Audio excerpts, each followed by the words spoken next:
When the woman best known in Thailand as Dr. Death makes a surprise visit, you can bet she hasn't come to bring cookies. Using cutting-edge DNA technology, Thailand's top forensic pathologist, Dr. Pontip Rajanasanan, is hoping to break a Muslim insurgency in southern Thailand that has claimed more than 3,500 lives.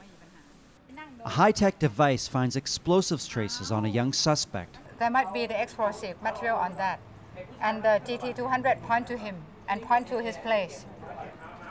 So we need him to be with us while we collect the evidence.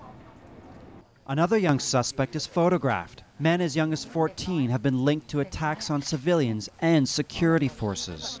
Dr. Pontip's team prepares to search the first suspect's home. If he was involved in setting or making explosives, traces of bomb materials can be found on his clothes and body for up to 2 years.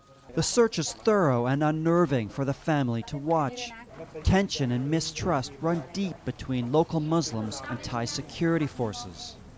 Nearby, at a Muslim religious school, Dr. Pontip and her team summon the school's leader and his son.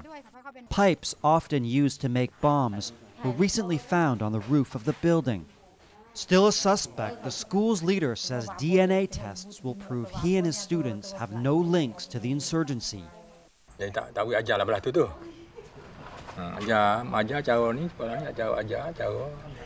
Hak saman tu ajar cara ni, cara ngaji betul lah. Lepas tu hak agama ni ajar cara nak buat ibadat, buat tambun, buat ibadat. Ada lain lah.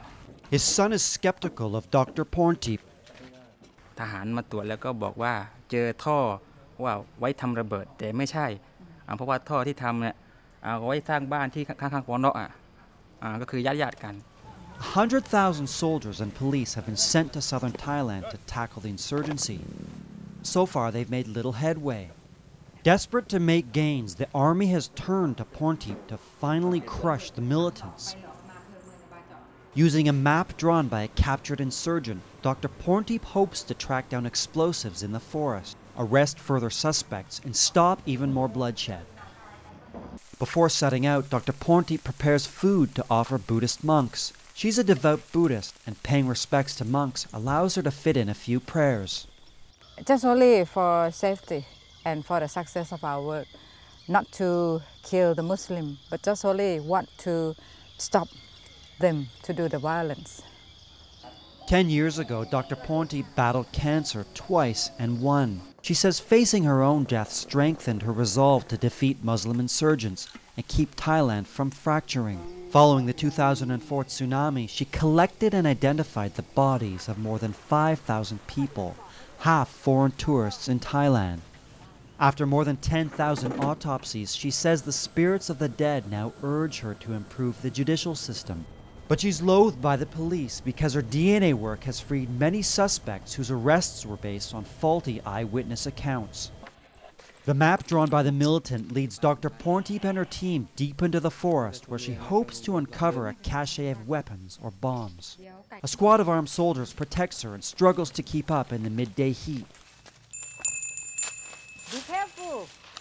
Yet the only predator this time seems to be a harmless lone bovine. It's a witness.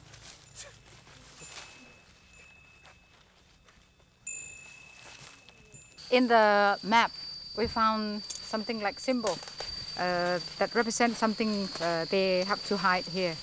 Maybe the weapon, or maybe the bomb container, or something like that. Hours of searching lead to only the smallest possible clue, a piece of electrical tape. It's collected and will be tested for DNA, and it may provide further answers about who's behind recent attacks. But it's not the monumental find Dr. Pontip was hoping to uncover. But found nothing. It's not easy.